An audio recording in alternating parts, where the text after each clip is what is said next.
만약 당신의 자녀가 상견례 자리에서 모욕을 당한다면 어떻게 하시겠습니까? 오늘은 10분 만에 아들의 결혼을 막아버린 한 아버지의 이야기를 들려드립니다. 제 나이 65입니다. 이름은 장기호. 30년간 중학교에서 국어를 가르쳤고요. 지금은 퇴직해서 동네 어르신들께 한문을 가르치며 소일하고 있습니다. 오늘 제가 들려드릴 이야기는 제 아들 장준영의 상견례 이야기입니다. 그리고 제가 그 자리에서 10분 만에 아들의 결혼을 막아버린 이유입니다. 지금 생각해도 제 결정이 옳았다고 확신합니다. 이야기를 시작하겠습니다.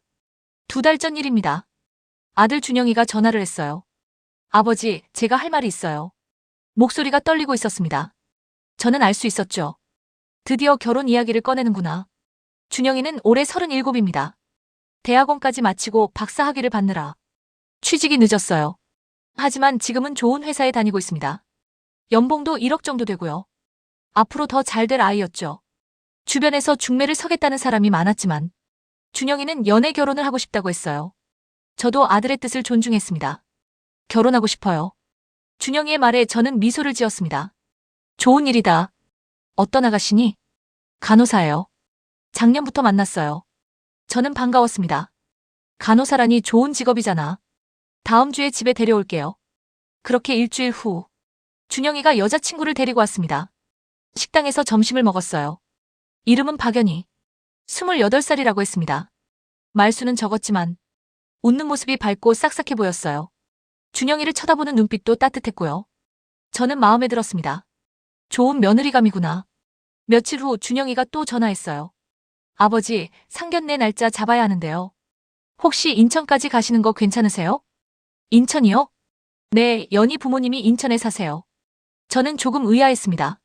준영이도 연희도 서울에 사는데 왜 인천에서 하는지 궁금했어요. 하지만 좋은 게 좋은 거라고 생각했습니다. 그래, 괜찮다. 그렇게 보름 뒤로 상견례 날짜가 잡혔습니다. 저는 설레는 마음으로 준비했어요. 20년 전 아내가 세상을 떠난 후 혼자 아들을 키웠습니다. 고생도 많이 했죠. 이제 아들 장가 보내고 손주도 볼 수 있다는 생각에 가슴이 벅찼어요. 상견례 일주일 전 저는 백화점에 갔습니다. 양복을 새로 맞췄어요. 구두도 새 것으로 샀고요. 넥타이도 골랐습니다. 너무 과한가 싶었지만 아들의 체면을 생각하면 당연한 일이었죠. 그리고 준영이를 불러 물었습니다. 준영아, 너 모아둔 돈 얼마나 되니? 저 1억 정도 있어요. 연희는 6천만 원 정도 있다고 하고요. 취직한 지 얼마 안 됐는데 그래도 꽤 모았구나. 저는 서랍에서 통장을 꺼냈습니다. 이거 받아라. 뭐예요? 내가 결혼할 때 주려고 모아둔 거다. 1억 8천만 원 들어있다. 아버지, 이건 안 돼요. 아들이 손사래를 쳤습니다. 받아라. 아버지가 주고 싶어서 주는 거야. 이만큼 뒷바라지 해주신 것만 해도 감사한데요.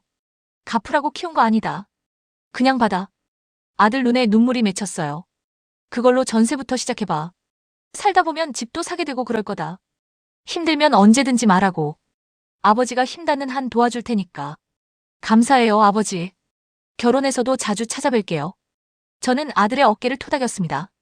내 엄마가 이 모습 보면 눈물 한 바가지 흘렸을 거다. 저희 둘 다 한동안 말을 잇지 못했어요. 그렇게 보름이 흘렀습니다. 상견례 당일, 준영이가 저를 데리러 왔어요.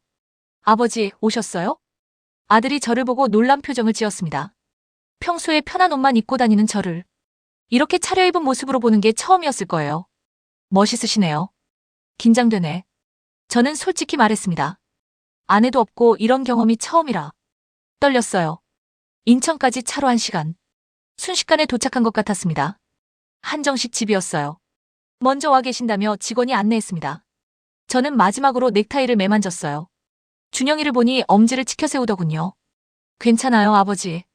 문을 열었습니다. 안녕하십니까? 일어서서 인사하는 사돈내외.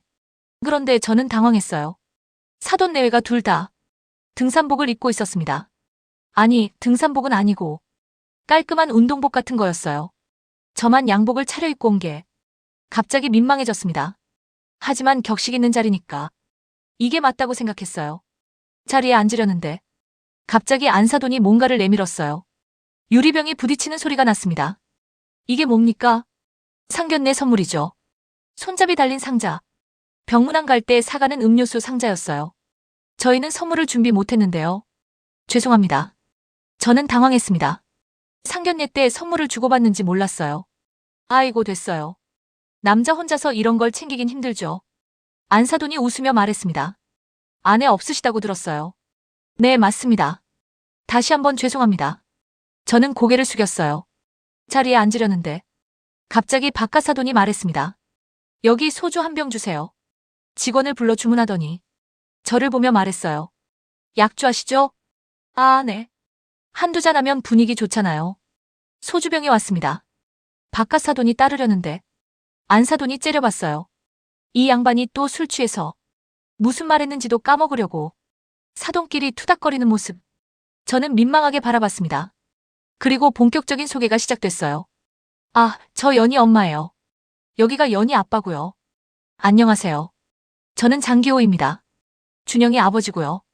여기 준영이 아버지는 우리보다 젊으신 것 같네요. 우리가 연희를 늦게 봐서요. 늦둥이죠. 아무튼 우리 딸 정말 곱게 키웠어요. 간호사고요. 네, 들었습니다. 귀한 따님 이렇게 보내주셔서 감사합니다. 제 말에 안사돈 표정이 변했어요. 보내주기요? 뭔가 기분이 나쁜 듯 했습니다. 보내고 그런 시대는 아니죠. 요즘엔 남자가 장가오는 거지. 발끈하며 말하는 모습에 저는 또 민망한 웃음을 지었어요. 아이고, 그게 아니라 감사하다는 표현을 잘못했네요. 며느리를 드린다는 게 아니라 귀한 딸 우리 아들과 결혼시켜 주셔서 고맙다는 뜻이었습니다. 안사돈 표정은 여전히 불편해 보였어요. 그나저나 교사셨다면서요? 네, 중학교 교사였습니다. 지금은 퇴직했고요. 그럼 지금은 일 안 하세요? 동네에서 어르신들 한문 가르쳐드리고 그런 소일거리 조금 하고 있습니다. 돈벌이가 되는 일은 아니라. 안사돈 표정이 시큰둥했어요. 아, 우리는 여기서 장사하는데요. 정년이 따로 없어서 여든까지는 할 것 같네요. 사실 좀 걱정이 돼서요. 나중에 애들한테 손 벌리고 그러시진 않겠죠? 황당한 질문이었습니다. 아직 인사도 제대로 안 나눴는데 노후 걱정을 왜 하는 건지. 노후 준비는 나름 해뒀습니다. 어휴, 그러시면 다행이죠. 또 안사돈 없어서 우리 딸이 시아버지 모시고 살아야 하나 걱정했거든요. 그때 연희가 안사돈 옆구리를 찔렀어요. 눈치를 주는 거였죠. 하지만 안사돈은 개의치 않았습니다. 근데 안사돈은 언제 돌아가셨어요? 고등학생 때 사별한 건 아니고요. 준영이 어릴 때 사고가 있었습니다. 제 대답에 안사돈이 끄덕였어요. 아, 그러시구나. 왜 상견례 자리에서 이런 얘기까지 해야 하는지 모를 일이었어요. 엄마, 왜 그래요? 연희가 말렸지만 안사돈은 개의치 않았습니다. 아니, 이런 것도 다 알고 결혼해야지. 어디 큰 병 같은 거 있으면 그것도 다 유전되는 거니까. 연희한테 물어보라고 했더니 못하겠다 그래서 어른들끼리 얘기하는 게 나을 것 같아서 제가 여쭙는 거예요. 네, 그러세요. 괜찮습니다. 저는 짧게 대답했어요. 더 이상 이런 대화를 하고 싶지 않았습니다. 그럼 결혼할 때 혼자 오세요? 초에 불 붙이고 그런 것도 해야 할 텐데. 그건 준영이 고모가 하기로 했습니다. 그제서야 안사돈이 안심하는 표정을 지었어요. 저는 이 대화가 불편했습니다. 때마침 바깥사돈이 술을 권했어요. 어느새 소주병이 거의 비어있더군요. 저도 한 잔 받아 마셨습니다. 여기까지였다면 그냥 조금 불편했던 자리로 기억했을 겁니다. 하지만 본격적인 이야기가 시작됐어요. 아 참, 결혼식은 인천에서 하는 거 아시죠? 금시초문이었습니다. 준영이를 쳐다봤지만 아들도 어리둥절한 표정이었어요. 아직 정해진 건 없는데요. 엄마, 내가 언제 인천에서 한다고 했어요? 상견례나 결혼식 이런 건 다 여자 쪽에 맞추는 거야. 나는 직장이 서울인데요. 학교는 인천에서 나왔잖아. 그건 애들이 잘 상의해서 정하겠습니다. 제가 말했지만 안사돈은 혀를 찼어요. 이런 건 결혼에 다 정해져 있는 거예요. 그렇습니까? 저도 떨떠름하게 대답했습니다. 그런데 안사돈이 덧붙였어요. 아, 대신 집은 서울에 구하든 어떻든 상관없고요. 모든 걸 여자한테 맞추라고 하더니 집은 서울에 구하라는 게 의아했어요. 뭐 준영이가 알아서 잘 구하겠죠. 제가 웃으며 말했는데 안사돈의 의미는 달랐습니다. 당연히 준영이가 집 한 채 해오지 않겠냐는 그런 뜻이었어요. 그때 준영이가 말했습니다. 연희한테 제가 얘기했는데 말씀 안 드렸나 봐요. 저희 아버지가 1억 8천 보태주시기로 하셨고요. 연희랑 제가 모은 돈으로 전세부터 시작하려고 해요. 그런데 아들 말이 끝나기도 전에 안사돈이 인상을 쓰며 말했어요. 이런 건 어른들이 정하는 거야. 어른들 말씀하는데 끼어들고 그러는 거 아니다. 아, 죄송합니다. 어이가 없었습니다. 같이 이야기하려고 만난 자리인데 당사자가 말도 못하게 하다니. 준영이 말이 맞습니다. 우리 며느리 될 아가씨도 6천만 원 모았다고 하던데요. 그 정도면 서울에 전세집은 구할 수 있지 않을까요? 부족한 부분은 대출받아서 해야겠죠. 제 말에 안사돈이 코웃음을 쳤어요. 아니요, 아니요. 그건 제가 딸한테 못 들었는데요. 저희 입장은 그래요. 전세는 생각해 본 적 없는데요. 그러면 사돈께서 좀 보태주십니까? 당연한 질문을 했습니다. 그러자 안사돈이 펄쩍 뛰었어요. 어머머, 여자는 혼수를 해가는 거죠. 저희는 2, 3천만 원 정도 생각하네요. 당연히 집은 남자가 하는 거고요. 아까는 시집 보내는 시대가 아니라고 하더니 이제는 남자 여자를 따지는 게 황당했어요. 그리고요, 제가 말이에요. 준영이 그 나이 먹고도 여자랑 똑같이 모았다는 것도 참아 넘겼어요. 안사돈이 계속 말했습니다. 그러니까 전 당연히 집은 사돈이 해주실 줄 알았네요. 저는 어이가 없었어요. 준영이가 늦게 일을 시작해서 큰 돈을 모으지는 못했지만 여자와 같은 금액 모았다고 욕을 먹을 줄은 몰랐습니다. 제 말이 틀린가요? 준영이가 37이면 이제 곧 40인데 모아둔 돈이 그거밖에 안 되면 제가 나 뜨거워서 어디 가서 얘기할 수도 없겠네요. 왜 사위가 모아둔 돈을 어디 가서 이야기해야 하는지도 모르겠고 도대체 사돈이 아들을 결혼시키러 온 건지 트집 잡으러 온 건지 모를 지경이었어요. 좋은 게 좋은 거라고 평생을 그렇게 살아왔지만 내 아들 깎아내리는 것까지 좋게 넘어갈 수는 없었습니다. 사부인. 저는 목소리를 낮췄습니다. 준영이 연봉이 1억 정도 합니다. 공부를 오래 하느라 직장에 늦게 들어가서 그렇지 앞으로 더 많이 벌 겁니다. 살면서 집도 사고 할 능력 충분합니다. 아니, 차고 넘칩니다. 그리고 자꾸 똑같이 모았다고 하시는데 1억이랑 6천이 같습니까? 간호사도 좋은 직업이지만 그래도 아들만큼 연봉을 받을 수는 없는데 사돈은 뭐가 그렇게 불만족스러운지 모를 일이었어요. 그리고 사돈은 혼수해오신다면서요? 그러면 결국 저희가 해가는 게 훨씬 많은데 준영이가 모아둔 돈이 뭐가 나쁘다는 거죠? 안사돈이 말문이 막힌 듯 했지만 곧 기가 막히다는 듯이 대꾸했어요. 참, 제가 이런 말은 정말 안 하려고 했어요. 꼭 딸 가지고 장사하는 것 같아서. 근데 저희 딸이 1억 8천 값어치밖에 못하는 건가요? 아니, 그래도 우리 딸이 간호사고 모아둔 돈도 있고 그런데요. 저는 솔직히 서울에 있는 20평짜리 아파트라도 하나 들고 오는 사위를 바라긴 했어요. 저는 순간 무슨 말을 들은 건지 이해가 되지 않았습니다. 어째서 이 대화에서 값어치 얘기가 나오는지 아들도 황당한 듯 옆에서 허탈하게 웃고 있었어요. 저는 평생 고생해서 모은 돈이었고 앞으로 죽을 때까지 아들에게 손 벌리지 않을 만큼 노후 대비도 해놓은 상태였습니다. 그리고 아들을 좋은 직장에 들어갈 만큼 오랫동안 뒷바라지한 것 자체가 자랑스럽기도 했죠. 그런데 2, 3천만 원 보태며 딸의 값어치를 운운하는 사람과는 더 이상 엮고 싶지도 않았습니다. 그때 준영이가 말했어요. 저희 아버지 혼자 저 키우시고 저 이만큼 공부시키느라 고생 많이 하셨어요. 그 돈도 제가 안 받으려고 하는 거 아버지가 꼭 주고 싶으시다 하신 거고요. 연희가 어머님 아버님이 2천만 원 보태주신다고 그랬을 때도 아무 말씀 안 드렸는데 아들이 말을 이어가려는데 안사돈이 또 끊었어요. 아니, 준영이 넌 왜 아까부터 예의 없이 끼어들어? 그러면서 저를 흘겨봤습니다. 애를 왜 이렇게 예의 없이 키웠냐는 그런 눈초리였어요. 상종 못할 종자였습니다. 솔직히 연희는 한 번밖에 안 봐서 성품은 다 알지 못하지만 부모를 보니 큰 기대가 되지도 않았어요. 준영이가 결혼 당사자인데 할 말도 못합니까? 그리고 예의가 없는 건 그쪽 아닌지요? 그러자 가만히 술만 마시던 바깥사돈이 따지고 들었습니다. 그쪽? 그렇게 부르면 쓰나? 그러니까 말이에요. 그쪽이라니. 참. 무슨 국어 선생님인가 그랬다더니. 보이네요. 아, 당신도 그만하고 밥이나 먹어. 사돈도 술 한잔 받으시고요. 연희 엄마가 말을 좀 멋없이 해요.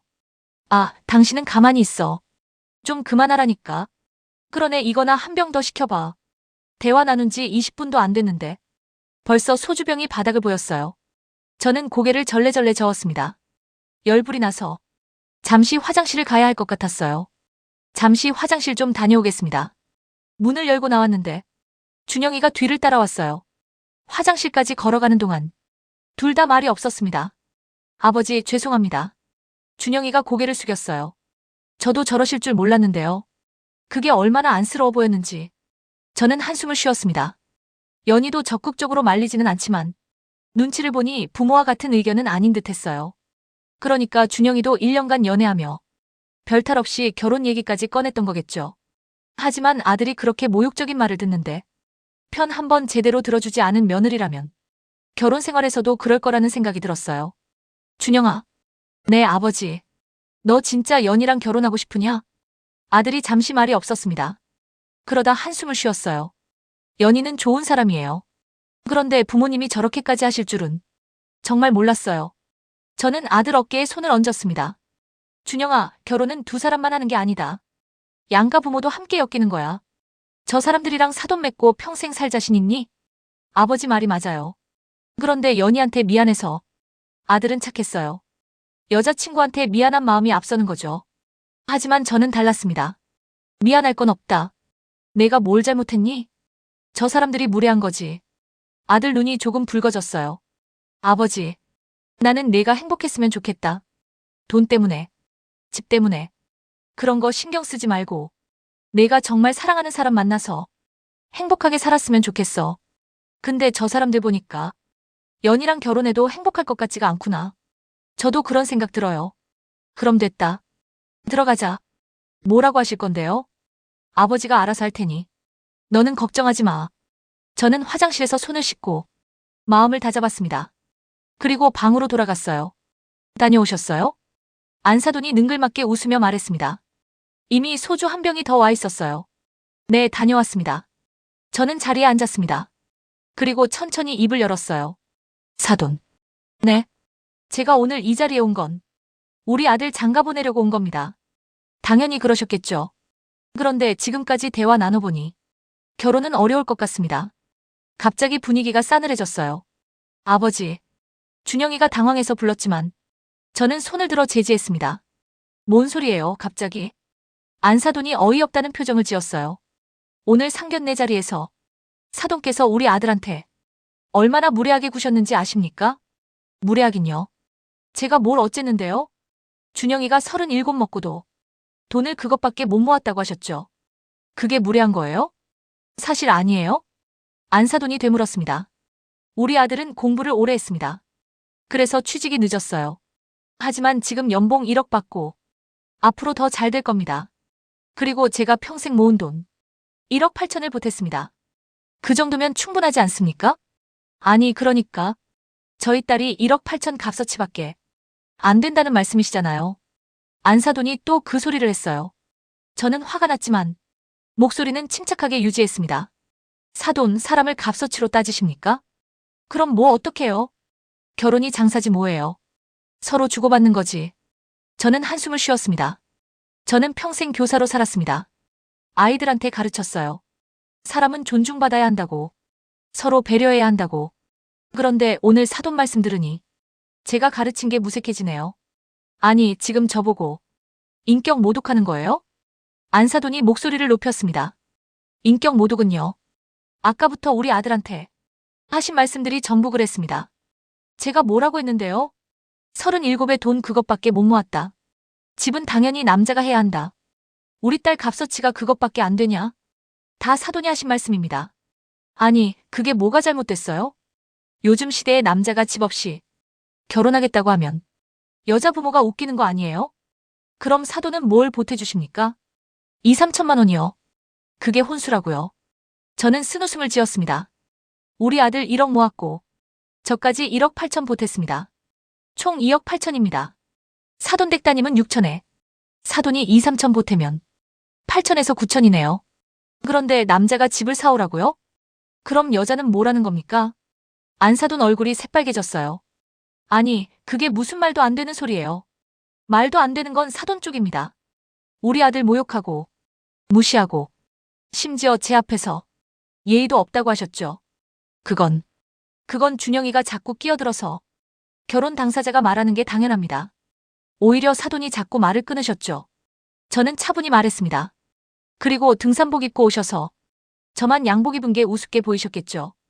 아니, 우리가 언제 운동복 차림으로 오신 것까지는 뭐 그럴 수도 있다 생각했습니다. 하지만 상견례 자리에서 소주 드시고 계속 무례한 질문하시고 우리 아들 깎아내리시는 건 도저히 참을 수가 없었습니다. 박가사돈이 끼어들었어요. 아니, 우리가 뭘 그렇게 잘못했다고. 소주 한 잔 마셨다고 그게 뭐가 잘못이에요? 저는 박가사돈을 똑바로 쳐다봤습니다. 20분 만에 소주 2병 드셨습니다. 그것도 격식 있는 상견례 자리에서요. 그리고 사모님은 우리 집안 캐듯이 물어보셨죠. 안사돈 언제 돌아가셨냐? 병은 없냐? 노후에 손 벌리진 않겠냐? 그게 첫 만남에서 할 질문들입니까? 안사돈이 버럭 소리쳤어요. 그럼 그런 것도 모르고 결혼해요? 다 알아야죠. 알아야 한다면 좀 더 예의 있게 물어보셔야죠.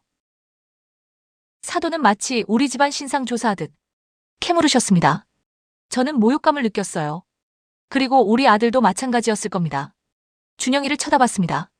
아들은 고개를 숙이고 있었어요. 어머니, 아버지. 연희가 처음으로 입을 열었습니다. 너무 심하신 거 아니에요? 야, 너 지금 누구 편이야? 안사돈이 딸을 노려봤어요. 편이 어디 있어요? 준영 오빠가 잘못한 것도 없는데. 왜 자꾸 그러세요? 너는 가만히 있어. 어른들 얘기하는데 왜 끼어들어? 안사돈이 소리쳤습니다. 저는 그 모습을 보며 확신했어요. 이 집안과는 절대 사돈을 맺어서는 안 되겠다고. 사돈. 제가 다시 말했습니다. 저는 오늘로 이 결혼 없던 일로 하겠습니다. 뭐라고요? 안사돈이 벌떡 일어났어요. 아버지. 준영이도 놀라 저를 불렀습니다. 준영아, 괜찮다. 아버지가 책임질 테니. 아니, 지금 장난해요? 상견례까지 해놓고 결혼 취소한다고요? 네, 그렇습니다. 제가 우리 아들 사돈 댁에 보낼 수 없습니다. 안사돈 얼굴이 일그러졌어요. 이게 지금 우리 딸 무시하는 거예요? 무시가 아닙니다. 따님은 좋은 분 같던데. 부모님이 문제입니다. 뭐, 지금 우릴 뭐라고 한 거야? 박가사돈도 벌떡 일어났어요. 저는 침착하게 말했습니다. 사돈 2분. 오늘 이 자리에서 우리 아들한테 하신 말씀들 전부 녹음되어 있습니다. 거짓말 마세요. 저는 핸드폰을 꺼냈어요. 화장실 다녀온 후부터 녹음을 시작했거든요. 필요하시면 주변 분들께 들려드리겠습니다. 사돈이 얼마나 무례하게 구셨는지. 안사돈 얼굴이 하얗게 질렸어요. 그게 무슨 협박이에요? 협박이 아닙니다. 사실 그대로입니다. 저는 자리에서 일어났습니다. 준영아, 가자. 네, 아버지. 아들도 따라 일어났어요. 연희 씨. 제가 연희를 쳐다봤습니다. 좋은 분 만나시길 바랍니다. 오빠. 연희가 준영이를 불렀지만 준영이는 고개를 숙이며 인사했어요. 그동안 감사했어요. 행복하세요. 그리고 우리는 문을 열고 나왔습니다. 야, 잠깐만. 뒤에서 안사돈이 소리쳤지만 저는 뒤돌아보지 않았어요. 식당을 나와 주차장으로 걸어갔습니다. 차에 타서도 한동안 말이 없었어요. 준영이가 먼저 입을 열었습니다. 아버지, 제가 여자를 잘못 봤어요. 아니다. 내가 잘못 본 게 아니야. 연희는 괜찮은 아이 같던데. 부모가 문제였지. 그래도 제가 더 잘 알아보고 그랬어야 했는데. 아들 목소리가 떨렸어요. 준영아. 네. 너 후회 안 하지? 저는 아들을 똑바로 쳐다봤습니다. 후회 안 해요. 오히려 지금 끊어서 다행이라고 생각해요. 결혼했으면 평생 저 사람들이랑 얽혀 살았을 텐데. 생각만 해도 끔찍해요. 그래. 잘 생각했다. 아들 어깨를 다독였습니다. 앞으로 더 좋은 인연 만날 거다. 아버지가 보장한다. 감사해요, 아버지. 그리고 죄송해요. 뭐가 미안하냐. 아버지가 돈까지 주셨는데 결혼도 못하게 됐잖아요. 바보 같은 소리 하지 마라. 그 돈은 내 거다. 언제든지 쓸 수 있어. 더 좋은 사람 만나서 그때 쓰면 돼. 아들이 고개를 끄덕였어요. 그리고 시동을 걸었습니다. 집으로 돌아가는 길. 저는 창밖을 보며 생각했어요. 오늘 제 결정이 옳았을까? 혹시 너무 성급했던 건 아닐까? 하지만 곧 고개를 저었습니다. 아니야. 분명히 잘한 일이야. 저런 사람들이랑 사돈 맺었으면 준영이가 평생 고생했을 거야. 그리고 일주일이 지났습니다. 준영이한테 전화가 왔어요. 연희였습니다. 오빠, 저예요. 연희가 울먹이는 목소리로 말했대요. 부모님이 너무 심하게 하셔서 정말 죄송해요. 저도 몰랐어요. 저렇게까지 하실 줄은. 괜찮아, 연희야. 내 잘못이 아니니까.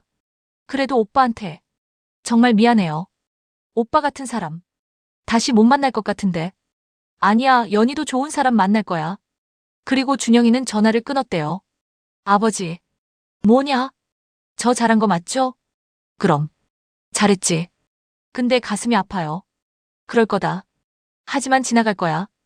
아들은 한동안 힘들어했어요. 1년 넘게 만난 사람이었으니까요. 하지만 시간이 지나며 조금씩 회복했습니다. 그리고 6개월이 지났을 때 준영이가 또 전화했어요. 아버지, 소개팅 한번 나가볼까 해요. 그래, 좋다. 나가봐라. 고모가 소개해 주신대요. 30대 초반 선생님이래요. 선생님? 좋네.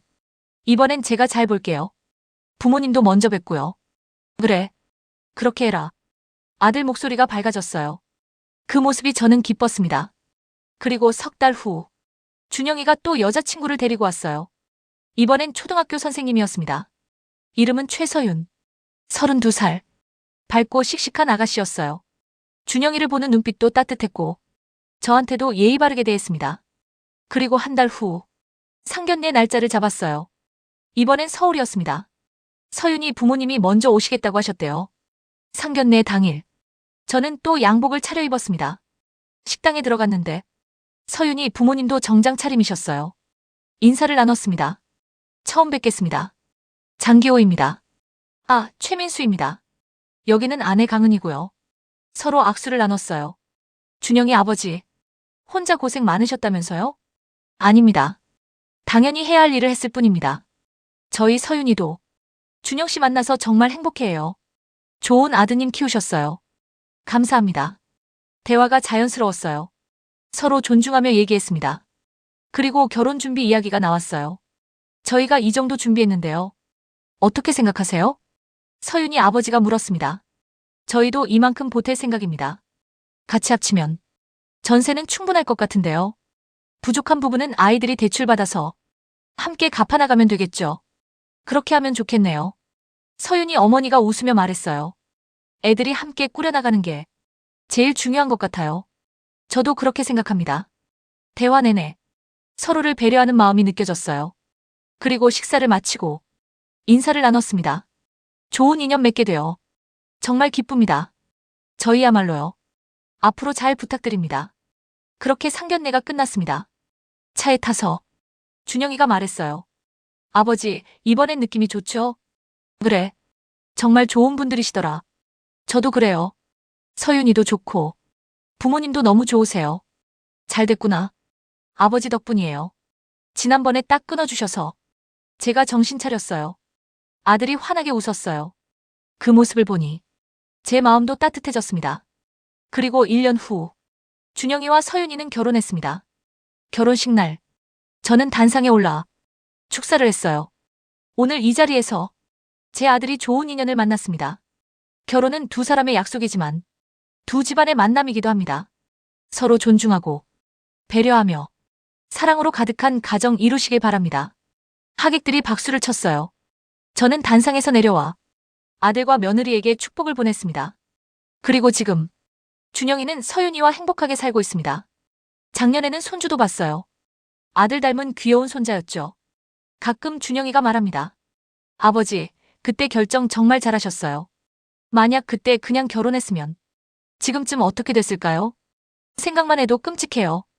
그럼 지금 며느리도 못 만났겠지. 맞아요. 서윤이 만나서 정말 행복해요. 잘 됐구나. 저는 아들의 어깨를 토닥입니다. 6개월 전 우연히 마트에서 연희를 봤습니다. 혼자 장을 보고 있더군요. 눈이 마주쳤지만 서로 인사만 하고 지나쳤어요. 나중에 준영이한테 들었습니다. 연희는 아직 결혼 못했대요. 부모님이 너무 까다로워서 중매도 몇 번 깨졌다고 하더군요. 안타까운 일이지만 어쩔 수 없는 일이었습니다. 저는 지금도 확신합니다. 그때 제 결정이 옳았다고, 아들을 지킨 일이었다고, 그리고 앞으로도 제 아들이 행복하길, 제 며느리가 건강하길, 제 손주가 밝게 자라길 매일 기도합니다. 이것이 제가 상견례 10분 만에 아들의 결혼을 막은 이유입니다. 그리고 그 결정으로 아들이 진짜 행복을 찾은 이야기입니다. 끝까지 들어주셔서 감사합니다. 여러분, 결혼은 정말 신중해야 합니다. 사랑하는 사람도 중요하지만 그 집안 사람들도 함께 보셔야 해요. 평생을 함께할 인연이니까요. 혹시 여러분도 비슷한 경험 있으신가요? 댓글로 이야기 나눠주시면 감사하겠습니다. 구독과 좋아요, 알림 설정까지 부탁드립니다. 다음에 또 좋은 이야기로 찾아뵙겠습니다. 감사합니다.